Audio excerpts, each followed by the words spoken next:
Landon Myers. I'm president of the Political Science Club.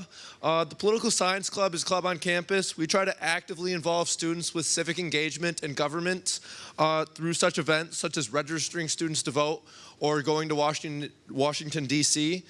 So here today, we are here to talk about the midterm elections that just happened 2 days ago.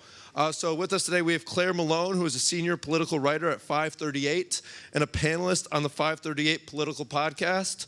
Her writing appears in The New Yorker, and The American Prospect. We also have Patrick Murray, who was named the Monmouth University Polling Institute founding director in 2005. He frequently appears as a commentator on polling and politics for regional and national outlets such as CNN, MSNBC, Fox News, and during federal election years, he also serves as an exit poll analyst for the NBC News Decision Desk. So now I would like to pass it off to Patrick Murray and Clare Malone to talk about what happened 2 days ago. Thank you. Thank you, Landon. And Landon's not the only president here today. The president of the university, Greg DeMena, is here. Thank you for coming. Appreciate that. Let's talk about what happened a couple days ago. Yeah. And I am so happy, Clare, that you could join us. I've been following, I feel like I know Clare. Those of you who are like me who religiously listen to the 538 podcast. And so I hear your voice all the time on my drives to and from wherever I'm going. You know, it provides a unique perspective, particularly with all those nerdy stats guys in the room with you, right? About what the big picture is. And so we want to talk about the big picture about what happened on Tuesday.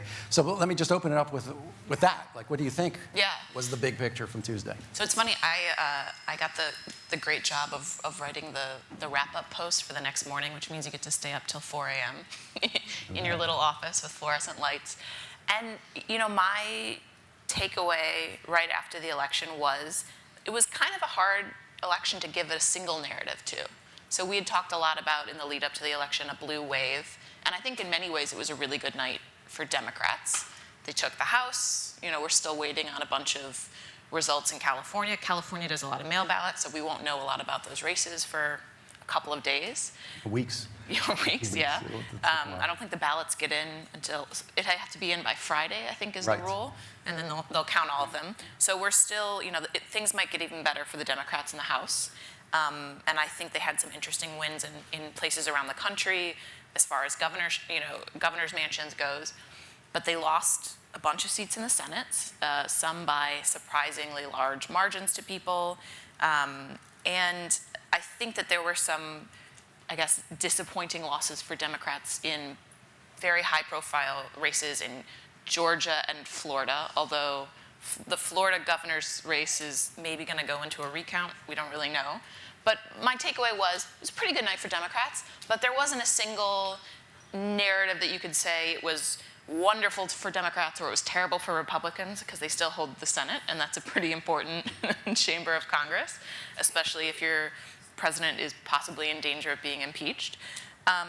So it was kind of hard to, you know, piece together a single thing. I think we're going to talk a lot about the different threads that are interesting, but I think what Tuesday kind of told us was something that we already knew, which is America's very divided politically, and you kind of saw that in all of the different elections around the country where it was really good for Republicans in some places and really good for Democrats, I would say, as a top-line result, but it wasn't like a, you know, it wasn't the year of the woman, or it wasn't the, I mean, it was in some ways, but that wasn't the overarching storyline. And I think that's what I was thinking on Tuesday night as I was huddled over my computer. I wonder if a lot of that has to do with just the way the results rolled in, rather than if we're in a black box for until the final vote came out and then suddenly announced, okay, here are all the results. Because it does, you know, the initial results as they were coming in on Tuesday night said, oh, things are not going well for Democrats. Yeah, Democrats thought for a while that they were going to lose the House, which was, if you watch Twitter. Right, exactly, because of these high-profile losses. And a couple places where, you know, they had their outside hope of having this tsunami, and you know, they were called pretty quickly. I think in like Virginia's 5th district, right? Denver, Riggleman won that open seat there. But that was always going to be a long shot for Democrats to begin with. If they had won that, we would be talking about, a 50-seat majority in the House. But as we're looking at these results come in, like we had just one here in New Jersey, where, so it looked like on election night, Tom MacArthur held on to his seat, and then suddenly there was another 20,000 votes counted in Burlington County yesterday, and Andy Kim is ahead and will likely remain there. This seat, there was a seat in Oklahoma, right outside Oklahoma City. It's one of these suburbs that nobody was looking at because it's a suburb in Oklahoma, so it's going to be red. It's going to be red, and suddenly that flips. And then, as mentioned, we have these a whole bunch of Southern California seats that are right on the knife's edge. Probably about 30% or to 40% of the vote still has to be counted in those seats. That's why everybody's looking at it and said so-and-so won. No. It's true. We have like an East Coast bias in the narrative of these elections. I mean, even like on a rare Senate win for Democrats, Jackie Rosen in Nevada took Dean Heller's seat, and it was a toss-up race, but I think a lot of people were surprised because they thought she's really new to politics. She was only elected in 2016. But it turned out that, as people say, Harry Reid's Nevada turnout machine worked. And I think if Nevada had plopped itself in the Eastern time zone and had been reported earlier in the night, maybe there would have, I think you're right, maybe there would have been a different tenor of coverage. But it goes to the human nature of elections, which is most people are watching it on TV, on cable, and you've got to talk about something to fill the hours. And so the complete result, everyone wants to go to bed at midnight and know what's going to have happened. But we're still seeing today, races being called. I don't know if people saw, but if anyone remembers John Ossoff and the famous Georgia congressional race, a Republican won that special election. That was the very first big special election. It was the very first big special election. After tons of media coverage, tons of ad buys, and a lot of money. And it was because people wanted to flip this really red Republican seat. It ended up that they held it. The Republicans held it. Well, this morning, I think, they announced that the Democrat had actually, the vote count was enough that they could comfortably declare that a Democrat won that seat. So you do see these unfurling election results. And I think, in Georgia and in Florida, we're going to keep on seeing, those are two big states, and we're going to keep on seeing results. I mean, I think, the two big surprises to those who were just following were Indiana, which got called fairly quickly. But if you actually look, the polling was all over the place in Indiana. While the average showed, I think, Donnelly ahead by just a little bit, so everybody just assumed Donnelly was ahead. But this is one of the things, the polling was all over the place, so it could have come out the other way. I think Florida was the only one where it was a surprise because the polling was fairly consistent, although not overly so, that the Democrats should pick up both the governor and keep the Senate there. But as you said, it might turn out that they did, but we just don't know that. And the initial narrative about Florida, you can talk better about places like hard states to poll, like Indiana and North Dakota. But people talked a lot about we were doing too many polls in Florida and Texas, maybe not. But I think the case with Florida, the narrative that seems to be coming out is Gillum, the first black nominee, was really turning out minority populations, and in general, we saw huge turnout in this midterm election, and that went for minority voters. But there was also this really big surge of rural voters in, say, the Panhandle, so Trump's base, basically, and that Gillum just couldn't overcome, this is the current narrative, Gillum just couldn't overcome that surge of people coming out and maybe being excited or activated by the president's push in these last couple weeks. I don't know. Do you have any thoughts about that from the parsing pollsters? Yeah. Well, this is one. Yeah, there are places that are more or less difficult to poll. We can go into them, but I think the big picture was this enthusiasm issue. So in the summer, we saw this enthusiasm gap between Democrats and Republicans. So Democrats' enthusiasm was super high, Republicans was not. Super high, but it was actually high. This is the thing that people don't remember. It was high, and then the gap closed. But so people talked about the gap closing, but what people didn't talk about was the gap was abnormally high. The level of enthusiasm was abnormally high among both parties, which is why the estimates are, I think, about over 110 million people showed up to vote in this midterm. The prior high for a midterm election was 87 million. This was basically like a presidential election. Right, so it's higher than every presidential election, I think except the last 3. I mean, and it's close to, yeah, so. Which is unsurprising in some ways because politics has become pop culture now in so many, I mean, I think probably for the last 3 years since Trump got into the election, everyone's just glued to politics and what's going to happen. So you really, I mean, that, if we're going to go back to what's the biggest takeaway, it's that everyone's paying attention to politics now. Yeah, and what's interesting is everybody's picked sides. Right. And that was the other thing that I saw about this election, going into this as a pollster and somebody, you look for, everybody likes to talk about who's the undecided vote, and I, always try to talk them down. The undecided vote isn't as undecided as you think it is. It's just that they're kind of waiting to the last minute to kind of put their stamp on which way they're leaning. However, in this particular election, there were fewer undecideds to start with and from the very beginning than I have ever seen in any national election cycle that I've ever polled or looked at polling for.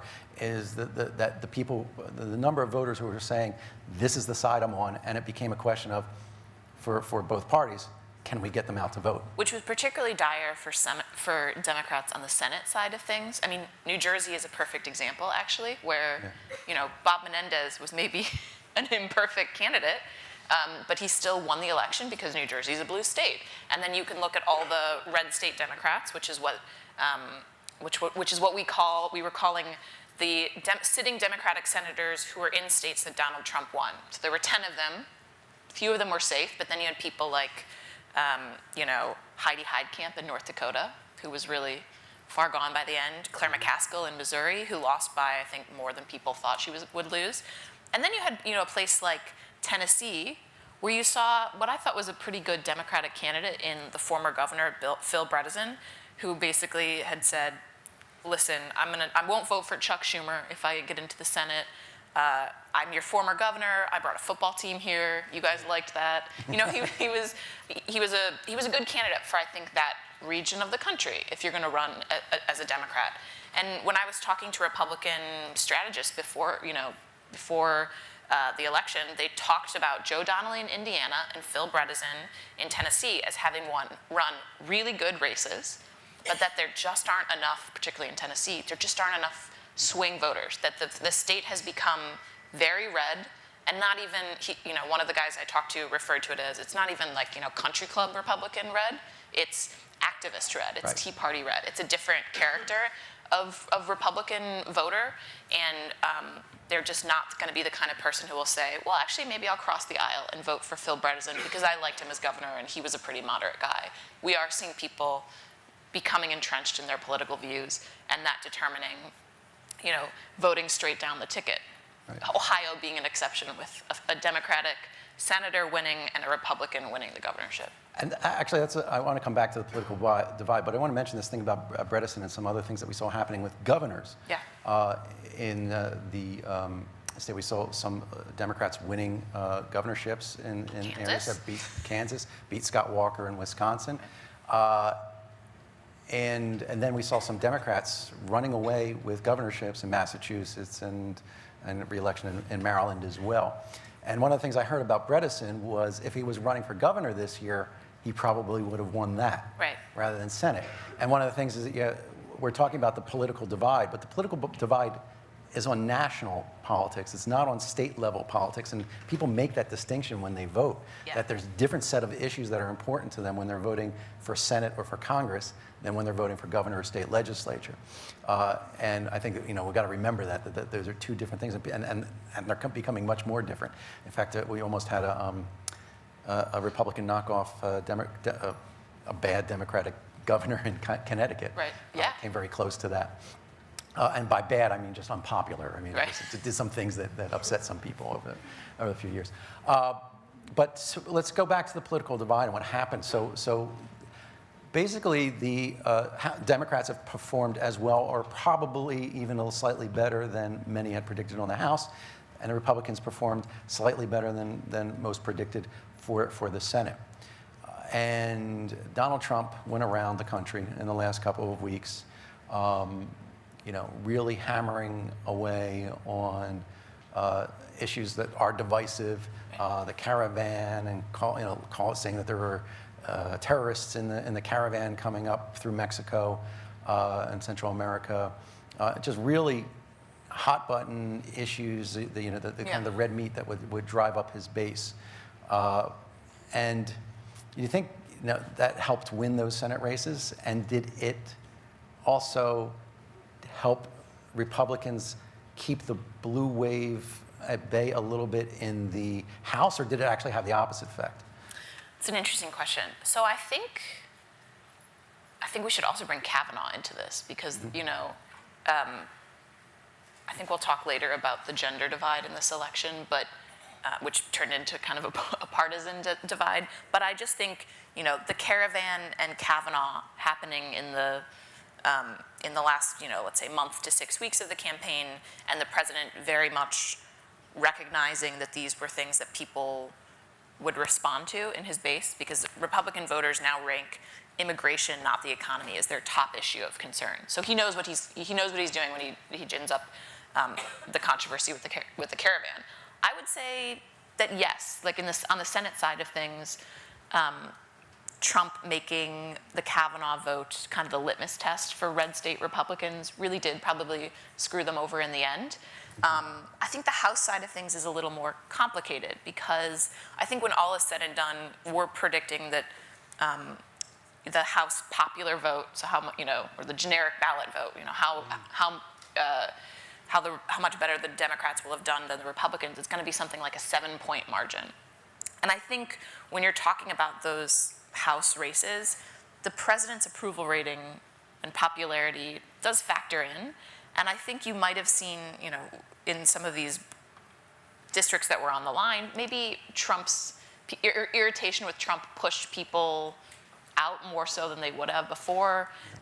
There was certainly, the youth vote was up, the Latino vote was up, there were social media pushes, and, I think it's a double-edged sword, in part because Trump has a split, I guess, systemic popularity, where he's really popular in, let's call it the Electoral College as it stands now, which is the Senate.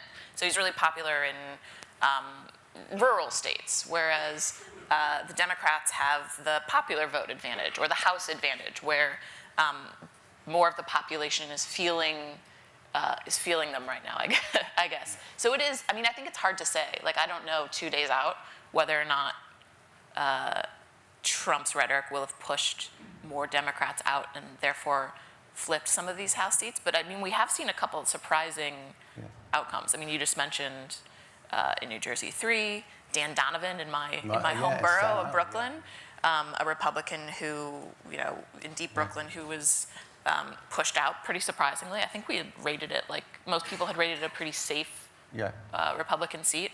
So it might be too early to know right now.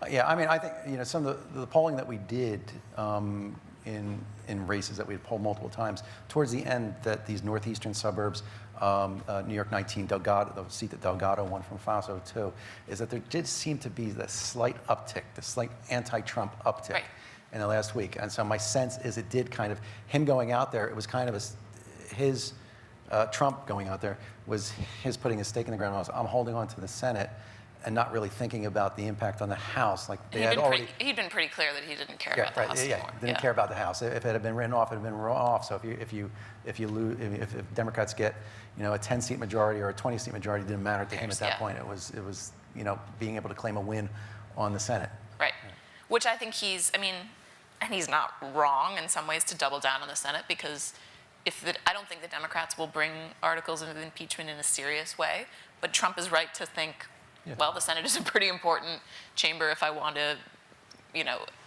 think in the safest way possible and not be removed from office, which I do think is something that is going through his head, as I think Mueller is closing up the investigation, and Trump, is playing defense on that side of things. But just, I think that was his calculus. I think you're right in the past few days. Well, another divide, we kind of mentioned this, was this suburban issue that we're talking about. And these surprise, this is why we think this might have had an impact, because there were surprising wins in suburbs in red states as well as in the blue states. That's what I think which has caught our eyes. And so it seems like there's this divide. And I was looking at, within the exit poll data, this difference between suburbs and rural and where this gap was. But particularly among white suburban residents, men and women who live in the suburbs, as the gap narrowed. There's always been a gap between voting Democrat and Republican, and women have always been more Democrat. The gap narrowed across the country between those two groups in the suburbs, except in the South. In the South, it actually widened a little bit between men and women who live in the suburbs. But it seems like it was men and women, the gender gap's still there. It was coming together in different ways, but it was coming together. Right. And then the gap was starting to be suburb versus rural. Right. I mean, I think there's so many things to pull out there. I think the education divide that we saw in 2016 and that we saw again this election of Democrats pulling more college-educated voters, particularly white college-educated voters, is really interesting. And I think you're right. I mean, we'll talk about the Oklahoma district again. I mean, Dave Wasserman, who's this guy who is a political obsessive, has this really, I think, good theory. Dave Wasserman is the House analyst for the Cook Political Report. Probably the smartest analyst of House races in the country, yeah. I would say. And he's just sort of really deep in the material. And his, I think, very accessible way of explaining this is, 70% of the districts that... they rated 75 districts as competitive. Right. And about half of them have a Whole Foods in the district. Right, or within, a certain number of driving distance. And I actually think that, it's sort of a funny thing, and it's maybe a little facile, but maybe it's not. I think it says something about, if we're talking about the suburban versus rural divides, the fact that America has, I think... what were you saying? I interrupted because you were going to give the number of who won what. Oh, I don't remember. But you looked it up before we started. So, yeah. So Democrats won about 70% of the Whole Foods district, and Republicans won about 70% of the districts that didn't have a Whole Foods in them. Right. Which I think speaks to a certain, when we talk about America's divided, there is something about let's call it Whole Foods our test case for the proliferation of a certain kind of monoculture, like suburban monoculture, and people, sharing an education level, I don't think it's crazy to say what kind of food you eat and what you're exposed to, and that plays into your perception of the culture, and the people who gravitate to those areas share a certain point of view. And so I think that's what we're seeing increasingly is, it's an education divide to go to the gender stuff, particularly in the South, let's say. I continue to think that the Kavanaugh hearings and the way people reacted to them on a gender spectrum is really fascinating, where you saw a lot of white men who are Trump's base be really outraged by the Kavanaugh hearings and feel truly motivated. This man was mistreated. We done him wrong, and let's go out and vote. And women having the completely opposite reaction. I kind of think that that's what's going on in the Southern gender gap widening, is that women just were really, is that men dug in those Southern places, right, and that women went the completely opposite direction. She was a sympathetic victim. She was a white victim, which I think is different than, let's say the Clarence Thomas hearings. So I really think that as a sort of perfect splinter issue, we had the Kavanaugh hearings, which brought together sex and politics and partisanship in this way that was almost like a perfect storm for 2018. But we just had these splinter issues in the last, few weeks that really, really just drove people apart. Yeah, one of the things that David Wasserman points to is what I don't know whether he coined the term or somebody else, self-sorting. Yeah. What you mentioned, people are choosing to live. That's one of the things that they say is a problem with gerrymandering, is that sometimes you can't prevent gerrymandering because people are actually choosing to shift around and, right, move into places where they're with people who share their cultural values and sense, which becomes political values as well. And so it's very difficult to draw competitive districts because of that. And a lot of people say gerrymandering is so complicated. It's become, and this is a shameless 538 plug. If you don't understand gerrymandering, which a lot of people don't, Galen's stuff is... we did a podcast series. One of our podcast producers did, I think it was 4 or 5 episodes that explain gerrymandering basically, and he looks at it from different states' points of view, and in some states, gerrymandering is really favorable to Republicans, but in some states it's really favorable for Democrats. And there is kind of this, I think if you talk to people who study it, they'll say, it doesn't actually, like there's no great solution that will make everything perfect and fair. And a lot of that does come down to the way that Americans self-sort, the way that we, I think you could argue, post-2016, there's been a ton of talk about the Russian interference in the election. But if you go down to it, there's also, Democrats have what I kind of like to call an efficiency problem of their votes, where they're clustered in cities. They're not clustered, they're not in parts of states that will help them flip elections or flip seats. And that's just by dint of where people increasingly move to cities. The East Coast is the number, it's a megalopolis we're living in, right? Boston to Washington. And I think it's a really, it goes back to these education divides that America has, and people, the educated urbanites who are moving to, whatever city is closest to them. And it is a really interesting problem that Democrats have, particularly, I would say, in like the Midwest. Although you can draw maps even within that constraint. If the state is big enough, you can draw maps that have that reflect kind of the overall popular vote. Pennsylvania Supreme Court just did this, right? So they redrew the map in advance of this election because they said it was gerrymandered. And I think, if I'm not mistaken, Pennsylvania went from a 12-6 Republican advantage in the House to an even 9-9 split. Right, it definitely helped Democrats. Right. Or not, I think I have too many. But anyway, I don't know, I can't fact check you on the fly, but yeah. Yeah, but it's something like that. Right. Whereas North Carolina, I think, the popular vote split about 50-50 for the House, but the Republicans still have a significant advantage there. States like California, which do the redistricting by this crazy commission process, where you can actually send in an application and become one of the commissioners, has a different play. But one of the things that I think is important that has gotten not underreported, but underemphasized by those who are paying close attention to these things is these governor flips, the role the governors play in redistricting. Either they have a direct say or they have veto power over the map. And so when you start picking up governor seats in places like Wisconsin, and this is why the Democrats were hoping for Florida and Georgia. Because you play a significant role. Even if you don't win the legislature, the Democrats can have a hand in the redistricting. And even more underreported is who won what state legislatures, So if you... Right, I think 6 legislatures flipped too. Yeah. So that's certainly... And I would say that this, we've... At 530, we talked a lot post-2016 about how much power writ large the Democrats had lost during the Obama administration. So they kept the White House, but they lost...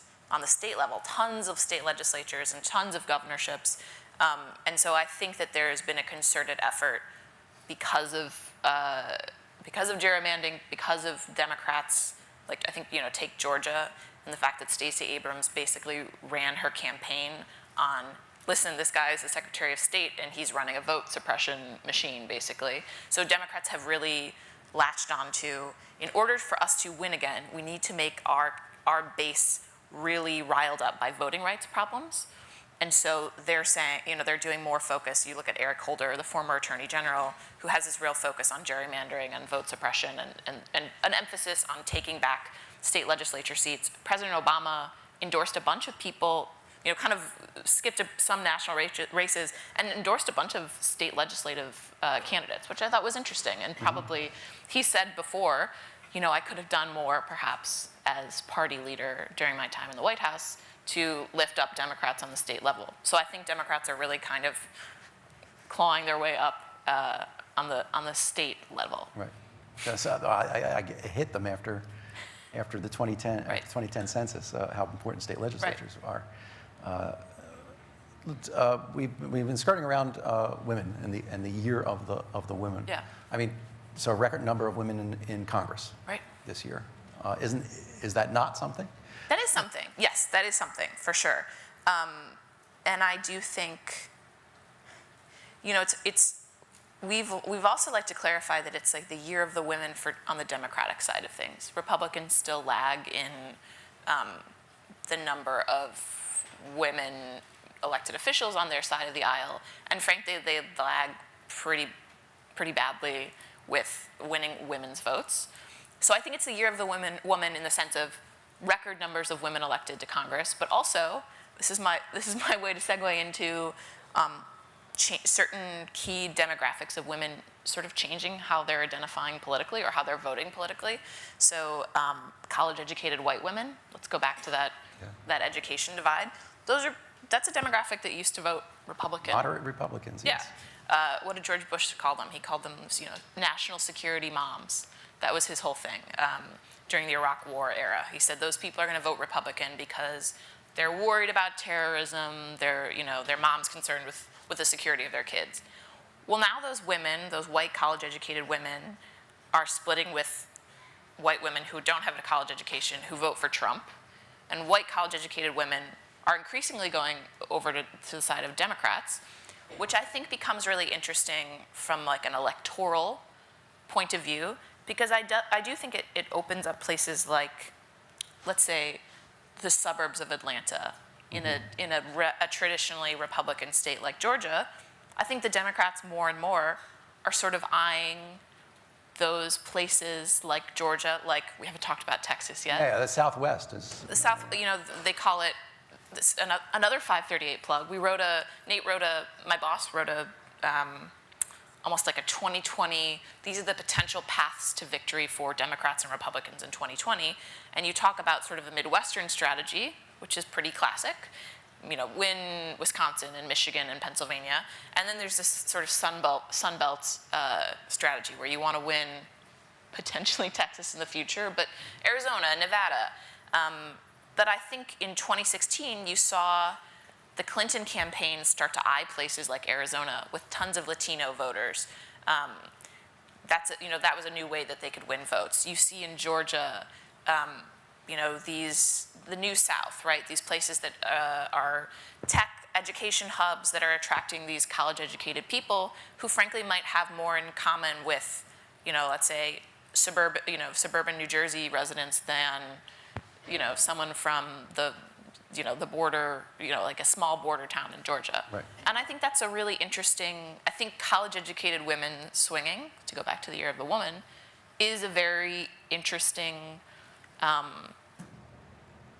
change in, the power balance for parties and for looking at these maps and what states could become possible if you're shifting certain demographics. It's not good news for Republicans that some of these really red states are kind of coming online. And Beto O'Rourke, I think, surprised people by, is it a 2-point or 3-point loss? About 3 points, yeah. Yeah, I mean, to put it in perspective, Ted Cruz won his 2012 election to Senate by 16 points, I think. So O'Rourke really did, everyone was always saying Texas is too, like Tennessee, yeah. There aren't enough Democrats in Tennessee or Texas for a Democrat to win. But man, he came really, really close in a way that I think surprised people, and he turned out a lot of those college-educated women. Right, and the Arizona Senate vote, which is within a point right now, we're still waiting for more votes to be counted there. Well, when's the last time a Democrat was competitive there? Yeah, and that was these are kind of like preliminary numbers, but I think the two women were running for that seat, which is really interesting. I think in the Southwest, you see, Arizona has kind of an interesting electorate, I would say. Like you saw the Arizona primary, I don't know if people remember this, Joe Arpaio was running in the primary. There was another really far right-wing candidate. So Arizona has that element going for it. But then there's also, I think people talked in the lead up to this election how there wasn't enough attention to Latino voters. That's in part because a lot of Latino voters in the country, in the Southwest, they're kind of generationally aging into voting. So, the kids of an immigrant who can't vote will be able to vote. And I think the Democrats are kind of counting on over the next few cycles, maybe trying to pick up some of those voters and actually turn And, them out. and the Latino vote is not predictably democratic. It's not, or I should say, monolithically democratic. There is actually a gender divide within the Latino vote that's important that we saw in our polling. It didn't look as big in the exit polls as we had expected, but that Latino men, there actually are a number of Latino male voters who, like the Republicans, get tough on immigration policies, and always thought that was going to help, that was going to keep the Democrats from surging. Trump did okay. Trump did better than Romney did, I think, with Latino voters, right? That's, right. So, and it's actually funny. A couple weeks before the election, I was in Reading, Pennsylvania, which is kind of like it's almost like a suburb of New York in some ways. It kind of has the overflow of a lot of Latinos who used to live in, like, say, the Bronx and got priced out will move to Reading, and it's just become this place where a lot of Latinos go. And I remember being really surprised by the number of Latino men that I talked to there who were like, yeah, I don't know, Trump's good. Like, I can kind of get what he's saying. And I think some of that was probably chalked up to Hillary Clinton's not being particularly liked by a lot of the electorate, by a certain number of men. And I think that it is an interesting demographic because it's also, I mean, George Bush's whole thing when he, and Karl Rove's whole thing when they were running for president was Latinos are natural conservatives, right? They're traditionally Catholic. There are lots of ways that I think Republicans at the beginning of the 21st century said, this is an emerging demographic that is going to be rapidly growing, and we should make some inroads with them. And good news for us, they're religiously conservative or culturally conservative, and we can make some plays with that. And I think, we can also talk about Romney's loss and the 2012 postmortem, which is this big report that Republicans drew up. All the minds of the Republican Party got together and said, well, white people are only going to make up a plurality of this country by the year 2040. We'd better start winning some other demographic groups if we want to be competitive. And so they had this whole strategy of, we're going to win more women, we're going to win more of those Latino voters who George Bush told us were natural conservatives. And as it turned out, they nominated Trump in 2016, who at least blew the women thing out of the water, but not necessarily the Latino. Right. But with two things are happening, right? So the gender gap, Latino women are becoming more predictably Democratic, right. Just like other women. Like other women. And the generational gap. So as more Latinos are aging into, they're not as conservative right. as they're coming into it. So that's, I mean, my guess is that we're seeing a waning of the Republicans' ability to win, like George W. Bush was able to do in Texas when he was governor and then ran for president. We're waning, ability of Republicans to make a play and get some inroads in that particular demographic. Right. And it's interesting because, I mean, I don't think this is talked about enough, but you do inherit your politics from your family or your environment in many ways. It's why you see, a certain Midwestern Catholic Democrat that's still kind of a swing voter when maybe, the Republicans should own their vote by now. But I do think that the past 3 years haven't been great for, I guess, cultivating on the Republican side of things the demographic group. And there's also, people say if Latinos aren't enthused, they just don't vote, right? Democrats aren't right. also known for doing a particularly great job of reaching out to Latinos either. So there's kind of I think this election puts a little bit of pumps the brakes a little bit on this theory because there was increased Latino turnout, but people have said Latinos might just, they can be apathetic voters because they feel looped out of the political system. They're not really incredibly enthused about any one party, and they just decide, okay, I'm not going to vote. And that becomes a problem, I think, for both parties. I want to ask about there's a bunch of things I want to ask about, but ask this and then we'll open it up to questions in a second, so whoever has the microphones can get ready. But what's up with the Midwest? Because, and this is what I started to describe, because we started to describe the Midwest as these Obama-Trump voters, right? Yeah. And I said, and so that they've switched from Obama to Trump. And then we just saw a whole bunch of seats flip, not just House seats, but the governorships and legislatures and so forth. And that was the only place where we saw Democrats lose House seats, right? And so I said, they're not, Obama-Trump voters, they're change voters. And they keep changing, Yeah. Why do they want to keep changing? So I'm a Midwesterner. I'm actually from Ohio. And I think some of this goes back to the 2008 financial crisis and anger at the elite, the establishment, whatever you want to call it. And it's just, it's a distrust of institutional power, and it's a distrust of whoever is in Washington, and you want to, kick him out. I think it's one of the reasons why Bernie Sanders' message resonated really well, and Trump's, frankly, is because they were kind of burn it all down candidates. And I think, you can go to lots of parts of Ohio and Michigan and Wisconsin and see people who are who are still feeling the effects of the financial crash. And nationally, people are talking about the economic recovery and how things are so much better. But it is a regionally specific, the recovery didn't necessarily reach all these people. And I do think that there's just a really disaffected feeling. I think some states, to go to Ohio, I think Ohio might be a red state, a solid red state in the making. Sherrod Brown, who is a Democrat who won the Senate, is a longtime senator, has had a consistently populist message, which plays very well in Ohio, particularly Trump's Ohio. So some of the states, I think, are maybe becoming more entrenched. Indiana is very red. Right. Indiana has some weird Southern stuff going on with it, where they have, a kind of historic Southern influence in that state. But I do think a lot of the Midwestern flip-floppery, as far as what party they're choosing, does go down to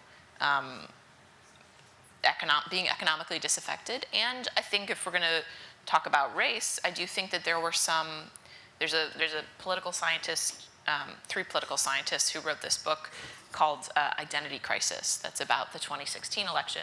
And a lot of what they talk about is how after Obama's presidency, voters started to have more, partisan, their views on race coalesced around certain parties or certain, so Trump could activate sort of a racial resentment thing and say, vote for, if you were ticked off with Obama, maybe because he was black and you didn't like that, vote Republican. And so I think some of that's going on too, along with I think that's what's going on in Ohio a little bit.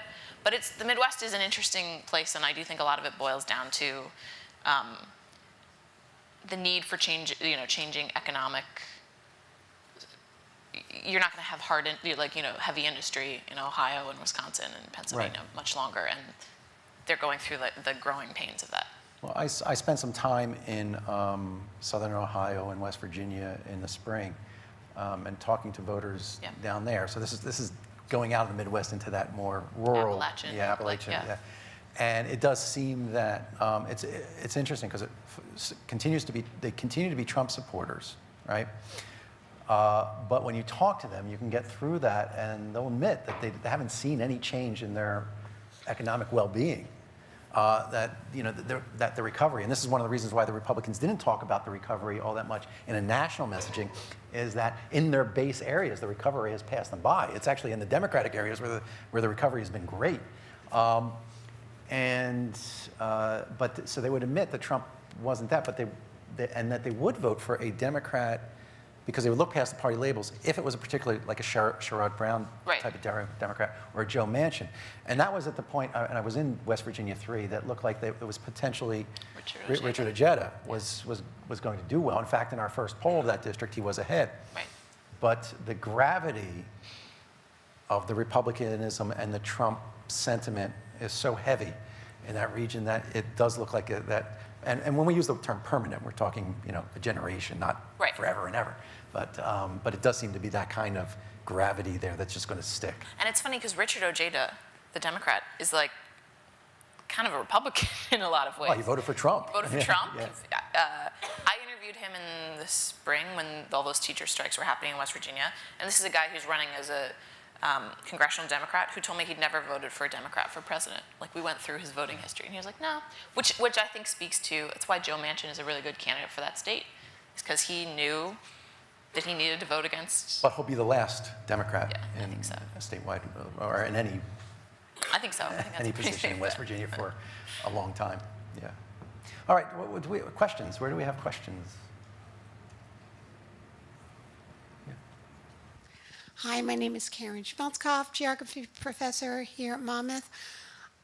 I have so many questions, but let me just say, first, political geography and electoral geography is so crucial right now. I keep thinking about what you're talking about between gerrymandering, gentrification, the mixing of the suburbs, all of that comes together and it's going to play a role.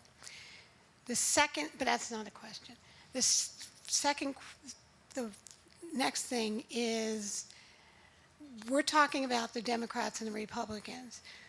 Are the Republicans so entrenched in their particular ideas that is never going to change?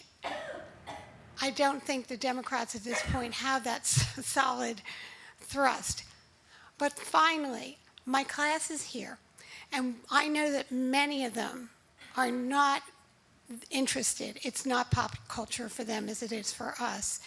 And I was wondering if you could translate this discussion into something that students who are not that familiar, they know Trump, they know a couple of things, but they don't really know why we're all so frantic about the House of Representatives, et cetera. Maybe using this, you can explain why certain things made us grab the Tums and other things made us cheer. And I know that's tough. Well, 538 is popular with the kids, so I'll let you take this one. I mean, I think my point about politics being pop culture is that Trump's always in the news and always in the, like, on the Daily Mail or whatever it is. But why, I guess, politics is important. I was down in Alabama doing a profile of Doug Jones, who's a senator who won he was a Democratic senator who won a really surprising election in Alabama. And this woman I talked to, who was a local, like, county chair, had this really good line about how she responded to younger people who felt a little bit apathetic about politics, which is that she said, politicians determine how and where you're born and how and where you're buried and how you might die, right? So the idea being that from life till death, all of our lives are governed by politics and people who are in elected office. And you might not like it. I think Americans like to think about ourselves as individuals, but in a lot of ways we are constrained by government. We're in a social contract with each other. So whether or not the hospital you were born in has certain resources or is in a good neighborhood, or who are the cops who are, guarding your kid's school, if there are cops that guard your kid's school, because of a school shooting, there was another shooting this morning, right? America has, hasn't done a lot to change gun laws, and that's, however you feel about the issue, that's because of politicians. So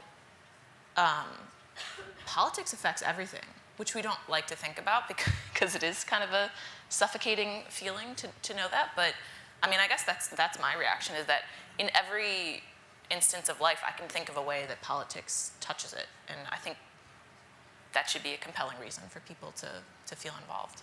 I think that the best way to get young people or anybody involved in or interested in politics and seeing is getting government to work. To do. Yeah, got a question over here. I just want to say I think your insights are particularly interesting and provide some valuable perspective on what we just witnessed. So my name is Frank Broughton. I actually am a graduate assistant with the Polling Institute. I promise this question is not a plant. It's an original question. And I noticed that you were talking a lot about a lot of the energy, especially since we saw the youngest elected woman to Congress just recently, a lot of female candidates. I'm also a veteran, and I'm curious to hear what your thoughts are about the large number of veteran candidates that we saw that were successful, many with the Democratic Party. Yeah, I mean, I think veterans running on the Democratic side of things. Like, let's go back to Jason Kander, who is another, I guess, successful failure in a Missouri Senate bid in 2016, who some of you might have seen his ad where he assembles a rifle blindfolded. And it was just and the point of the ad was, listen, I know how to handle a gun. I also think that there should be gun regulations. And kind of implicit in that was signaling to like the Democratic base, I'm a progressive person who shares your values, but then also by dint of having familiarity with a gun or, to saying you believe in Second Amendment rights, there's a little bit of like, I understand culturally where you, the Republican, sit. And I do think since, the majority, don't quote me on the statistics, but I think the majority of veterans live in rural America, or some very high percentage. And I think Democrats wanting to make plays in those places means that they want to have candidates who speak more to the cultural values of those places. And so if you're a veteran candidate, you might be able, and you're a Democrat, you might be able to, because of, by dint of your personal story, connect more with voters in that area. And I do think it's an interesting appearance, all these vets in Democratic races, and probably something that as the Democrats try to win back places, continue to win back those, Obama-Trump places, which might have more vets, it's not a bad candidate pool to have. Yeah, I can think of, it was a really attractive and appealing biography, because I can think of 3 veteran fighter pilots, I should say, helicopter and fighter pilots. So 3 that come off the top of my head. One was Mikey Sherrill in New Jersey, who won by a lot more than anybody thought she would. The other one was Elaine Luria down in Virginia Beach, who won decisively in an upset. And then the other one was MJ Hagar, that I can think of, in Texas, in a rural district where she shouldn't even had a shot. She came very, very close to winning that. So that shows that in suburban, in rural districts, these are attractive candidates. Right. Yeah. Another question back here. See ya. Earlier you mentioned about the Democratic Party kind of like expanding in what they believe and offering new opinions. Do you think that this could harm the party by any way in deunifying them? Well, if there's a way to screw this up, the Democrats will find it. That's been their history. I mean, the Democrats they've always been, I'll make sure it's going to the mic. The Democrats have always been what we call a Big Tent party. So, and I think Bernie's... That's funny. If they can hear, okay. A Big Tent party, and so they've always had the problem of, Republicans share a lot more demographic makeup, so they tend to be older, whiter, and continually, the trend is moving, they have less education, less formal education. And Democrats are, a lot of different minority groups, but there's also, I would say, let's take the traditional cultural issue divide in America, which is abortion. Bernie Sanders, post-2016, went on this tour of the country and supported a couple of candidates who were pro-life Democrats. And he said, we need to be able to win back places in America that are filled with vets, that are more pro-life or more pro-gun. And we need to be able to, this is his whole thing of, we're going to put forth an economic message that unites us all, and we'll let the cultural stuff kind of go on the sides. I think a lot of Democrats feel that way. I think a lot of Democrats don't, right? You saw a bunch of pro-life groups or Emily's List groups that are sort of promoting women say, no, this should be a litmus test too, to be in the Democratic Party. So I think the Democrats have always kind of faced this, because there are lots of different interest groups operating under one umbrella, they're kind of constantly fighting, which is why there's the joke about, Democrats are kind of bad at politics because they're infighting in their own party. And I think it's just gonna continue in the next couple of years as they nominate someone to be their presidential candidate. And I think that no matter what, there are going to be a lot of unhappy Democrats, whoever they nominate, just because. I will say that, there's a well-known wit from the 1930s, a guy named Will Rogers, who once said, I don't belong to any organized political party. I'm a Democrat. And what's amazing is how it's just remained true to this day. And it's, I think, one of the reasons why the Democratic Party will continue to endure, because it's always been fluid with who comes in. I mean, and there's always been some infighting, but it's always fluid. There's always a way to bring more people in. Whereas I think the Republican Party might be shutting itself off from that and maybe causing a rift within its own party. I mean, I think there's a potential for seeing the first, we talk about the Democrats, let's talk about the Republicans. I think there might be just a potential for seeing the first split, real split, in a major political party since the 1850s with what's going on today. And it depends on how, the administration plays out. Again, it goes back to the original question, Karen, that you asked, is if government works. If government doesn't work, something's got to give. So either the political party system has to change, or the way we structure government itself, the entire Constitution has to change. I mean, one or the other. So which one's going to last? I think they're reaching that point. The Democrats, however, just have to simply kind of hang together. And I think, one of the things that they should realize, and I think Bernie Sanders was right in this assessment, is where they're losing is where voters say this party is more concerned with social issues and cultural issues than they are with economic ones. And that's why Bernie Sanders was, remember when he ran for president, he didn't want to get into the Black Lives Matter discussion. He wanted to avoid it entirely. It's not that it wasn't a question of whether he agreed or disagreed with that. It was that he knew if they could get me talking about this, if they could get Democrats talking about this issue, rather than talking about economic fairness, then we're going to lose, which is basically what happened. It became a cultural war, the 2016 presidential race. Because what's interesting about these voters that I talked to going back to Appalachia is they don't care whether you have a conservative economic vision or a liberal economic vision. As long as it's an economic vision where you can convincingly say to them, it's for your benefit. We're going to do this and you're going to benefit. If you can convince them of that, then they'll go with you. And many of them were, as I said, they were Trump supporters. The majority of those Trump supporters that I talked to in Appalachia said if it was Trump versus Sanders, they would have voted for Sanders. Because they both had basically the same type of approach. And it was just, which vision did I think I was going to benefit from a little bit more? Yeah? I just have a quick question. Thank you so much for this forensic analysis of midterm elections. Marina Vujnovic, Department of Communication, I teach journalism.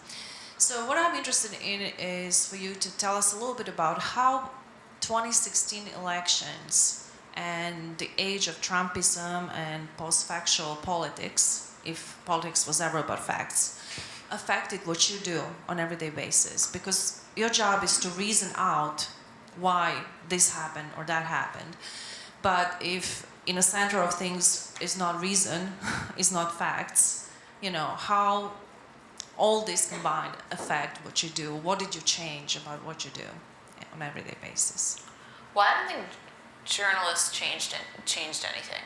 I think people's perceptions of journalism changed.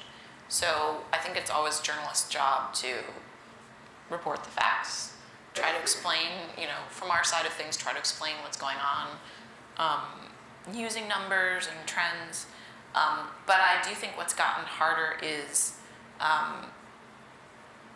public distrust of what we do, or the assumption that we are partisan in one way or another, or that what we're writing is inherently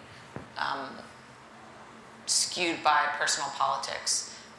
Because I think the thing that's misunderstood about, and by the way, I should note, Fox News and, MSNBC, there are lots of, Rachel Maddow, let's take Rachel Maddow and Sean Hannity. Neither of them are journalists, right? They're both television personalities who have a particular point of view.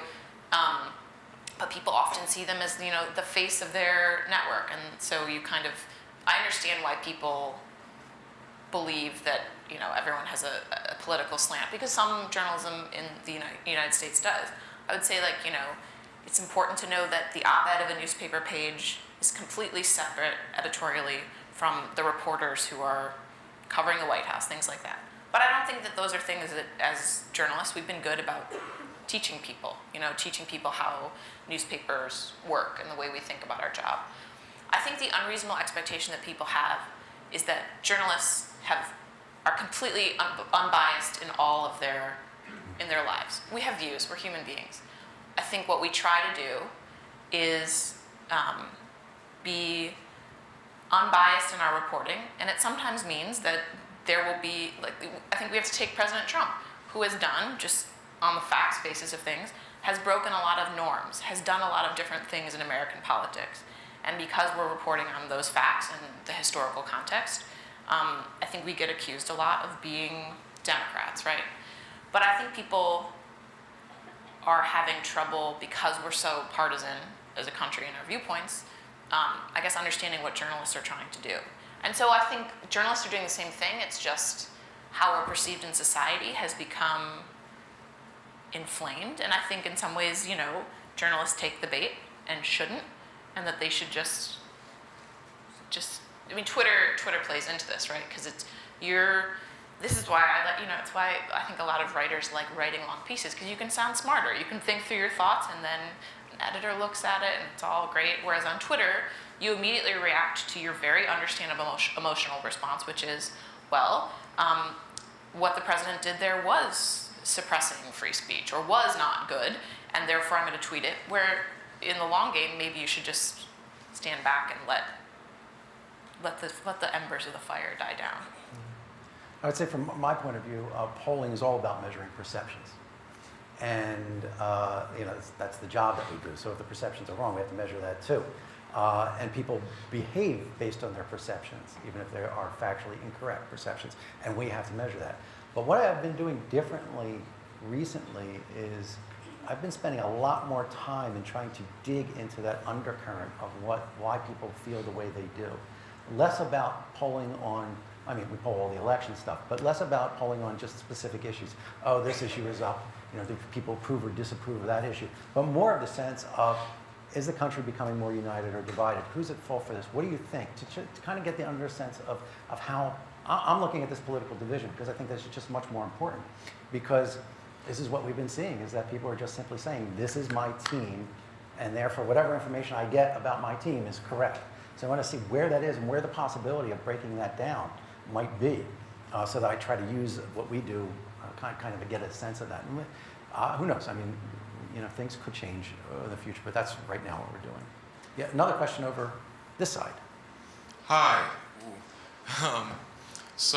My question is about now the Democrats control the House of Representatives, and regardless of ideological decentralization, a lot of the concern coming from the people that I speak to, my peers especially, is that the Democrats now hold a check against the president's office, his power, and will use that as a method to sort of be obstructionalist. So I guess my question is, one, do you think that they'll be more obstructionalist, or will they be more willing to work across party lines? And as well as that, if they do choose obstructionalism as their platform for the next 2 years, will that hurt their position going into the next campaign cycle?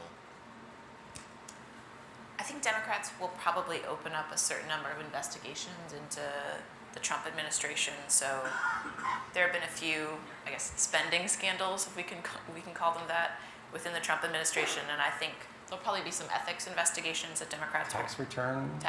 I think there's going to be stuff that's going to happen on that side of things. I will also say that Democratic leadership is cognizant of the fact that a lot of their members, you're up for re-election every 2 years. So a lot of people are in districts where, let's say if you go whole hog and say we're going to impeach the president, that's probably not going to be good for a lot of your members. So I think that there will be some strategic thought that the top Democrats will give to what kind of front they present. And I don't think it's going to be all, I think they will try to have at least a front of saying, we're here to cooperate, but we're also here to investigate. And because I think they're walking a thin line. I think if Democrats were smart, and as I think you've gathered, that's a big if, in my opinion, they would put together a big infrastructure package in the House and pass it as their first order of business. because that sends the message of this is why you sent us here. This is the most important. Yeah, we're gonna keep a check on the president. We're gonna do some investigation, but that really isn't our priority. They have to be able to send the message that their priority is we're going to protect your health. Remember, health care, in many of these cases, was the #1 thing on people's minds, paying for health care, as they voted for Democrats in this election. So it's that, infrastructure, whatever. It's got to be an economic package. If they can put together this kind of omnibus economic package, pass it through the House, and fail in the Senate, whatever, I think if it got to the president's desk, he would sign it in a heartbeat, because his ideology really isn't tied to specific political ideologies. That would be smart. And by the way, we're sitting here in the 6th Congressional District of New Jersey. That package would be handled by the new incoming chairman of the Commerce Committee, Frank Malone. And so, we're going to have, and one of the things that we haven't talked locally about, New Jersey is going to have a lot of influence in this next Congress.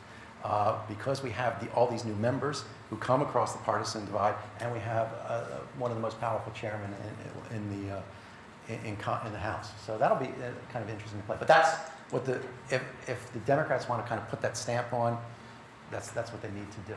Yeah, over here, question. Yeah, my name is Ken Kretsch. I teach statistics at a local high school. This is what I do on my vacation. I've got a couple of polling questions. Number one is, you mentioned the popularity of the 538. And as I was formulating my question, I was looking through the tweets from 538. And I think, my sample size is small, but a lot of people I talk to are just sick of politics. Everyone says, oh, everyone's into it. No, they're not. And what I noticed in the 538 blog is that, yeah, we're dealing with politics, but every now and then we throw in a poll about baseball, about football, about basketball, about fun stuff. And I think that prevents that kind of, call it whimsical, call it irrelevant, and your poll about the Beatles. I think that keeps people from being overloaded. I think that might explain the popularity, is that it's not all politics all the time. Every now and then you kind of talk about something fun rather than drab like politics. I noticed on Wednesday morning a lot of the tweets from all the polling organizations were on the order of, hey, we got it right this time. Our polling was accurate. Did you make any changes? What happened between 2016, when a lot of polling organizations were caught by surprise, to say the least, and 2018, where apparently you got a little bit more accurate? Any changes made, or did you get lucky this time and unlucky last time? What happened? Yeah, I got lucky. We seriously did make some change. I can only speak for myself in terms of changes that were made. Certainly there were some reports come out. One of the things that we've been talking about, white college educated women, education is a factor in how you vote. It didn't play as big of a role ever in politics until 2016, meaning that there was a real divide between voting Democrat and Republican, depending on whether you had a college degree. We never saw that before, which meant that if the polling was off in terms of the proportion of folks who didn't have a college degree, that was contributed to the error in 2016. So we've all made corrections for that one. But the other thing that we didn't know is the level of uncertainty. And there have been some reports, but I know from my own polling, is that from in 2016, the people that we polled, those who were likely voters in our poll but then didn't show up to vote, were more likely to be Clinton voters than Trump voters. So that was one part of it. So the idea was, how do we capture this new voter? Now, this election, as I mentioned, was a little different. It wasn't who wasn't going to vote. It was a question of who was going to vote that we weren't expecting. And I think polls did a very good job of trying to capture that. As we said, we're talking about the level of interest, and the level of interest is low. We had high youth turnout. Now, again, it trailed turnout among older voters, but it was still higher than it had ever been. So it's getting there. The fact that over 110 million people came out to vote suggests that they might be sick of politics, but they know it matters. And I think we were able to capture that. Got time for one more question. Yes. Hi. So, excuse me. So now that during the Republican-controlled Congress, there seemed to be a lot of dissension among Republicans against the president and his policies. Do you think now that they have lost a House, do you think that the Senate, the Republican Senate, will try to hunker down and kind of play into the desires of Trump in order to create party unification? I think we haven't seen anything in the past couple of years that tells us that the Republican leadership will take big stands against Trump. And I don't think it was enough of a bad night for Republicans that all of a sudden a bunch of senators are going to stand up and say, well, something has to change. I do think you're going to see, protest candidates on the Republican side of things in 2020. I think John Kasich, who's the outgoing governor of Ohio, has been running for president ever since he dropped out in May of 2016. But I think overall we have seen, and I think we'll continue to see, that Republicans have coalesced around Trump. And yes, they've lost one chamber of Congress, but I do think that there will still be overall, unless something with the Mueller investigation changes things radically, I think that's kind of the big question mark that we're now looking at. I think Republican leadership will stay with Trump, unless, again, something kind of wild card comes out. We're going to pay very close attention to Mitt Romney. Yes, that's a good point. That's actually a good point. The Senate, to see if he, I heard somebody say that he's the next Jeff Flake. He'll take Jeff Flake's place. But Jeff Flake was good at talking about things, but when push came to shove, he sided with the Republican Party. So we'll see if Mitt Romney is slightly different, because he doesn't owe anything to Donald Trump in his victory in Utah. All right, I think that's all we have time for. Thank you. Thanks, Clare, for coming.